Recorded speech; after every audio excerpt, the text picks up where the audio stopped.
Special focus. హమ్మయ్య, మొత్తానికి నింగి నుంచి నేలపై సేఫ్ గా అడుగు పెట్టేశారు భారత సంతతి ఆస్ట్రోనాట్ సునీత విలియమ్స్. ఇక సవాళ్లు ముగిసినట్లే, సమస్యలకు ఎండ్ కార్డు పడినట్లే అని అనుకుంటున్నారా? Just a minute. అసలు ఛాలెంజెస్ ఇప్పుడే మొదలయ్యాయంటున్నారు నాసా శాస్త్రవేత్తలు, వైద్య నిపుణులు. ISS లో 9 నెలల పాటుండి జీరో గ్రావిటీలో తేలి ఆడుతూ ఆస్ట్రోనాట్స్ కనిపించడం చూడ్డానికి వింతగా సరదాగా ఉండొచ్చు. కానీ అక్కడ ఎక్కువ రోజులుండి ఇక్కడికి రావడం వల్ల వ్యోమగాములు చాలా శారీరక మానసిక సమస్యల్ని ఫేస్ చేయాల్సి ఉంటుందంటున్నారు. నింగిలో ఛాలెంజెస్ దాటారు, ఇక నేలపై సవాళ్లు స్వాగతం పలికాయా? What next?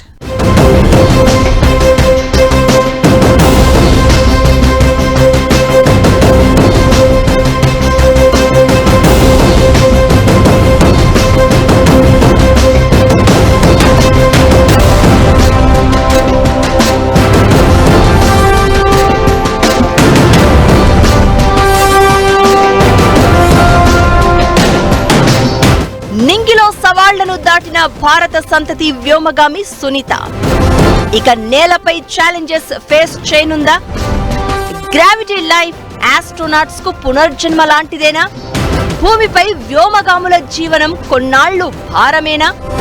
ఇక్కడ ఎదురయ్యే ఆరోగ్య సమస్యల్ని ఎలా అధిగమిస్తారు? అంతరిక్షంలో చిక్కుకుపోయి 9 నెలల పాటు నిరీక్షించి సేఫ్ గా భూమిపైన అడుగు పెట్టారు భారత సంతతి ఆస్ట్రోనాట్ సునీత విలియమ్స్, ఇతర వ్యోమగాములు.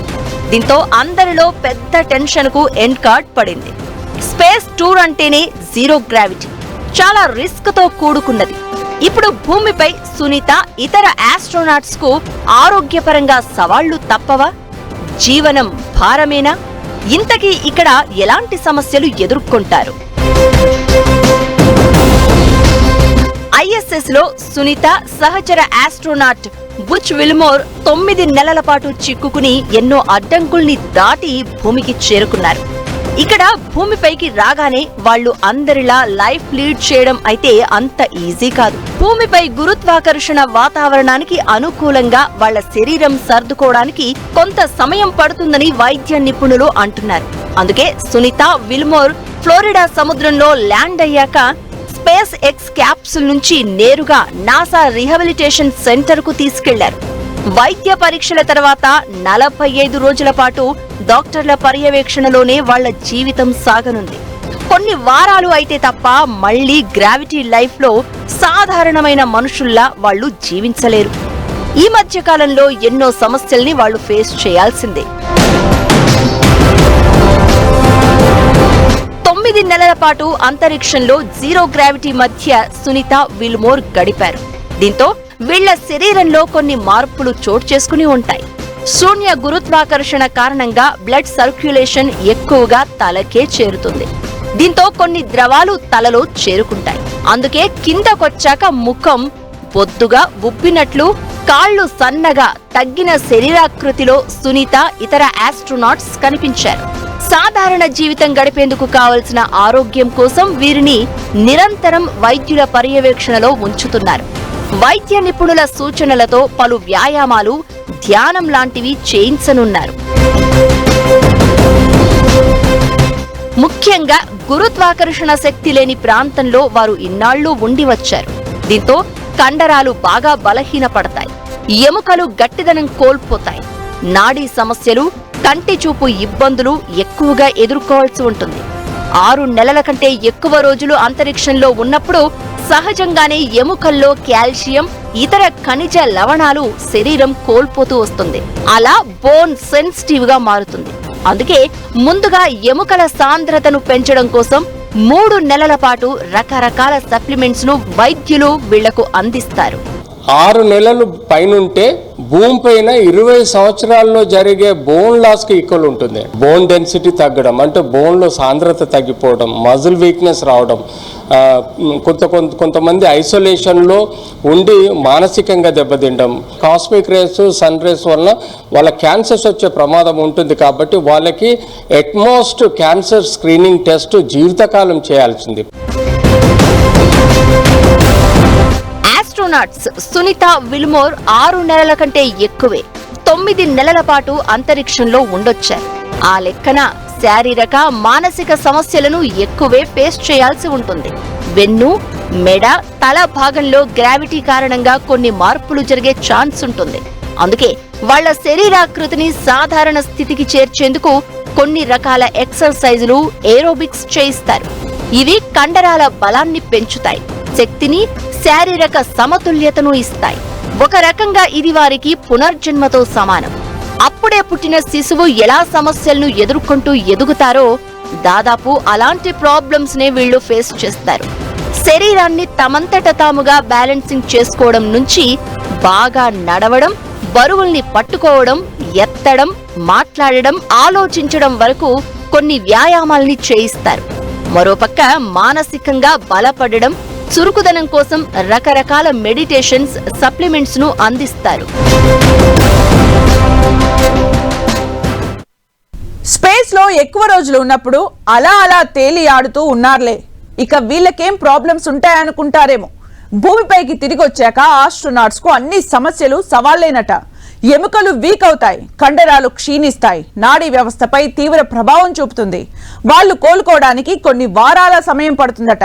గురుత్వాకర్షణలో జీవించడం అంటే ఓ రకంగా మళ్లీ జన్మించినట్లే లెక్క. జీరో గ్రావిటీ నుంచి గ్రావిటీ లైఫ్ లోకి వచ్చిన ఆస్ట్రోనాట్స్ గురుత్వాకర్షణలో జీవించడం అంటే మళ్లీ జన్మించినట్లేనా? ఎముకలు, కండరాలు, నాడీ వ్యవస్థపై తీవ్ర ప్రభావం, కోలుకోవడానికి కొన్ని వారాలు సమయం. జీరో గ్రావిటీ కారణంగా వ్యోమగాములు స్పేస్ లో ఉన్నప్పుడు నడవటం, కదలడం కోసం ఎక్కువగా శ్రమించాల్సిన అవసరం ఉండదు. తల్లి కడుపులో ఉమ్మనీరు మధ్య కదిలే బిడ్డల జీరో గ్రావిటీలో తేలియాడుతూ జీవిస్తారు. దీంతో చిన్న పిల్లల్లాగే వాళ్ల కండరాలు, ఎముకలపై ఎలాంటి ఒత్తిడి, భారం ఉండదు. అవి బాగా పెళుసుబారిపోతాయి. ఎముకల కణజాలాలు తమ తీరుతెన్నుల్ని మార్చుకుంటాయి. కొత్త ఎముక కణజాలాన్ని నిర్మించే కణాలు నెమ్మదిస్తాయి. పాత ఎముక కణజాలాన్ని విచ్ఛిన్నం చేసి క్షీణించడం ఉంటుంది. అందుకే ఎముకల సాంద్రత తగ్గిపోతుంది. ప్రతి 30 రోజుల కాలానికి వ్యోమగాముల ఎముకలు 1 నుంచి 2% మేర సాంద్రతను కోల్పోతాయి. 6 నెలల కాలానికి 10% వరకు తగ్గుతాయి.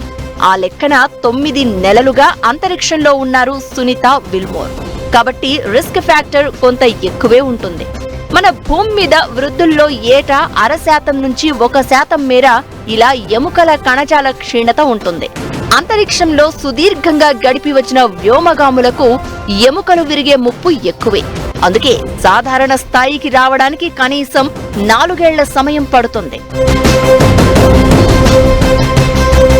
ఎముకల క్షీణతను తగ్గించుకోవడానికి వ్యోమగాములు ISS లో కఠోర వ్యాయామాలు చేస్తూ ఉంటారు. రోజుకు కనీసం 2 గంటల పాటు ట్రెడ్మిల్ లేదా ఫిక్స్డ్ సైకిల్ పై కసరత్తులు చేస్తారు. ఆ మాత్రం చేయకపోతే శరీరంపై కండరాలు బాగా బలహీనపడతాయి. కూర్చున్నప్పుడు, నిలుచున్నప్పుడు వీపు, మెడ, పిక్కలు లాంటి భాగాల్లో కండరాలపై ఎక్కువ ప్రభావం పడుతుంది. రోదశలో 2 వారాలు గడిపితే కండరాలు 20% వరకు క్షీణిస్తాయి. 3 నుంచి 6 నెలలు గడిపితే 30% వరకు కండరాల్లో క్షీణత ఉంటుంది. మరి 9 నెలల కాలం కంటిన్యూగా స్పేస్ లో ఉన్నారు సునీత. మరో ఆస్ట్రోనాట్ బుచ్ విల్మోర్. కండరాల సమస్య కూడా ఎక్కువే ఉండొచ్చని వైద్యులు భావిస్తున్నారు. అందుకే కండరాల వ్యాయామం కూడా రీహాబిలిటేషన్ సెంటర్ లో ప్రత్యేకంగా చేయిస్తారు. ఆస్ట్రోనాట్స్ స్పేస్ లో ఎక్కువ రోజులు గడిపి భూమిపైకి వచ్చాక వినికిడి, చూపు సమస్యలు కూడా వెంటాడే అవకాశం ఉంది. చెవిలోని వెస్టిబ్యులర్ అనే పార్ట్ గ్రావిటీకి సంబంధించిన సమాచారాన్ని మెదడుకు చేరవేస్తుంది. మనం భూమి మీద నడిచేటప్పుడు బ్యాలెన్స్ తప్పకుండా, తుళ్లి పడిపోకుండా స్థిరంగా ఉండేందుకు ఈ వెస్టిబ్యులర్ పార్ట్ కీలకంగా వ్యవహరిస్తుంది. ఆస్ట్రోనాట్స్ స్పేస్ లో ఉన్నన్ని రోజులు దీని అవసరం ఉండదు. తేలియాడుతూ భారరహిత స్థితిలో ఉంటారు. కాబట్టి వెస్టిబ్యులర్ నుంచి మెదడుకు, అక్కడి నుంచి అవయవాలకు కమ్యూనికేషన్ లోపం ఏర్పడుతుంది. ఇది మెదడులో గందరగోళ పరిస్థితికి దారితీయొచ్చు. దీన్నే స్పేస్ సిక్నెస్ అంటారు. కళ్ళు తిరగడం, తలనొప్పి, కడుపులో వికారం, వాంతులు ఇలాంటి సమస్యలు తలెత్తుతాయి. భూమిపైకి తిరిగొచ్చాక వ్యోమగాములపై గురుత్వాకర్షణ ప్రభావం తిరిగి మొదలవుతుంది. కాబట్టి వీరిలో గ్రావిటీ సిక్నెస్ మొదలవుతుంది. పసిపిల్లల్లానే నడవటం, కూర్చోవటం ఇబ్బందిగా ఉంటుంది. దీని నుంచి కోలుకునేందుకు రకరకాల సప్లిమెంట్స్, మెడికేషన్ అండ్ మెడిటేషన్ ఉంటాయి. మనకు బ్రెయిన్లో కొన్ని సమస్యలు, వర్టిగో, ఇంకంపాటిబిలిటీ, సక్రమంగా బ్యాలెన్స్ చేసుకోవడం లాంటి సమస్యలు, అంతేగాక కంటి శుక్లాలు రేడియేషన్ వలన వచ్చే ప్రమాదం ఉంటుంది. నోరులో కొన్ని ఇన్ఫెక్షన్స్ రావడం, అంటే బ్యాక్టీరియా కానీ ఫంగల్ ఇన్ఫెక్షన్స్ రావడం. ఆ తర్వాత హార్ట్లో కొన్ని కార్డియోవాస్కులర్ చేంజెస్, అంటే హీమోగ్లోబిన్ తగ్గిపోవడం. ఇంకోటి ఆస్ట్రోనాట్స్కి యూజువల్గా అనీమియా వచ్చి హార్ట్ ప్రాబ్లమ్స్ రావచ్చు. భూమిపై గురుత్వాకర్షణ శక్తి వల్ల బాడీలో రక్తం, ఇతర ద్రవాలను శరీరంలోని దిగువ భాగాల్లోకి లాగుతుంది. గుండె వాటిని పైకి పంపు చేస్తుంది. ఇది నిరంతర ప్రక్రియ. స్పేస్ లో ఈ సిస్టమ్ దెబ్బతింటుంది. శరీరంలో ఎగువ భాగానికి చేరే రక్తం, ద్రవాలు అక్కడే పేరుకుపోతాయి. దీనివల్ల కొందరు వ్యోమగాముల ముఖాలు ఉబ్బినట్లు కనిపిస్తాయి. తలలో రక్తం, ద్రవాలు పేరుకుపోవడంతో వినికిడి, చూపు సమస్యకు దారితీయొచ్చు. రోదసులో ఉన్నప్పుడు గుండె పనితీరు, ఆకృతి మారుతుంది. కండరాల క్షీణత వల్ల రక్తనాళాలు కుచించుకుపోయే ప్రమాదం ఉంది. అలాంటప్పుడు భూమికి తిరిగి వచ్చాక బ్లడ్ ప్రెషర్ నియంత్రించడం కష్టం. ఐఎస్ఎస్ లో ఉన్నప్పుడు నాలుక భూమిపై ఉన్నంత ఫ్రీగా ఉండదు. అందుకే తిరిగొచ్చాక మాట్లాడే విధానం మారుతుంది. శరీరం బేబీ ఫీట్ ఎఫెక్ట్ ను పొందుతుంది. స్పేస్ లో నడవటం ఉండదు కాబట్టి కాలి చర్మం దళసరితనాన్ని కోల్పోయి చిన్నపిల్లల చర్మంలా తయారవుతుంది. పాదాలు భూమిపై పెట్టి నడవడం కష్టమవుతుంది. అందుకే కొన్ని రోజుల పాటు నడవటం ప్రాక్టీస్ చేస్తారు. శరీరంలో రోగనిరోధక వ్యవస్థపై స్పేస్ టూర్ ప్రభావం ఉంటుంది. భూకక్షలో రేడియో ధార్మికత వల్ల వ్యోమగాముల్లో తెల్ల రక్త కణాలు తగ్గిపోతాయి. దీంతో ఇమ్యూనిటీ తగ్గి చిన్న చిన్న సమస్యలకే శరీరం సహకరించకపోవడం, జబ్బుల బారిన పడడం పెరుగుతుంది. ఇది క్యాన్సర్, నాడీ క్షీణత, ఇతర వ్యాధుల ముప్పును పెంచే అవకాశం ఉంటుంది. ఇలా స్పేస్ టూర్ చేసి రావడం అంటేనే రిస్క్ ఫ్యాక్టర్. పైగా ఎక్కువ రోజులు అక్కడ గడిపి రావడం అంటే మనిషి పునర్జన్మ ఎత్తినట్లే లెక్క.